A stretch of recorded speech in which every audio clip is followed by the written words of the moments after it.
Il y avait un concept très important pour ce projet.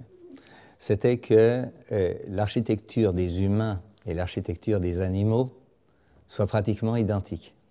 Il est clair que tout zoo va avoir des volières, pour les petits animaux, pour les oiseaux.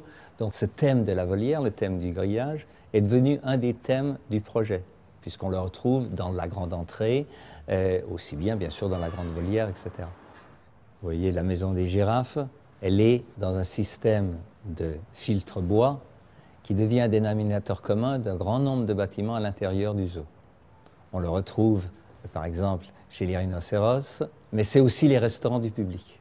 Donc cette volonté d'interchangeabilité, ça a été le point de départ de la stratégie architecturale. Ces enveloppes de grumes, ou plutôt de madriers en bois, participent, et c'est très important, de l'image du parc. Lorsque ces madriers vont vieillir, ils vont devenir gris, grisâtres, exactement comme la couleur du rocher historique du parc de Vincennes. Le Grand Rocher, effectivement, est le lieu emblématique de ce parc zoologique de Paris. On a articulé le projet autour, bien entendu, de ce monument qui est conservé, qui est préservé.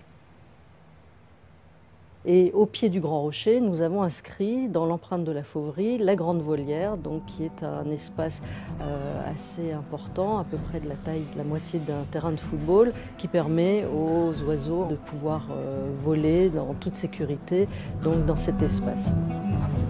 Et puis, on s'engage dans une promenade exploratoire et on va traverser successivement les territoires recréés par l'atelier Jacques Linosti, donc la paysagiste du parc zoologique de Paris.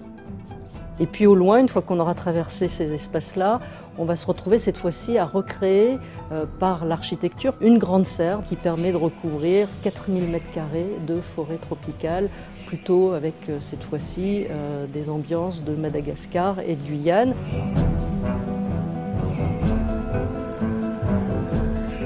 Les animaux arrivent les uns après les autres, le zoo commence à se peupler et tout d'un coup les cris, les bruits animaliers commencent à prendre vraiment de la place et de l'ampleur dans le site et on se retrouve dans des espaces vivants.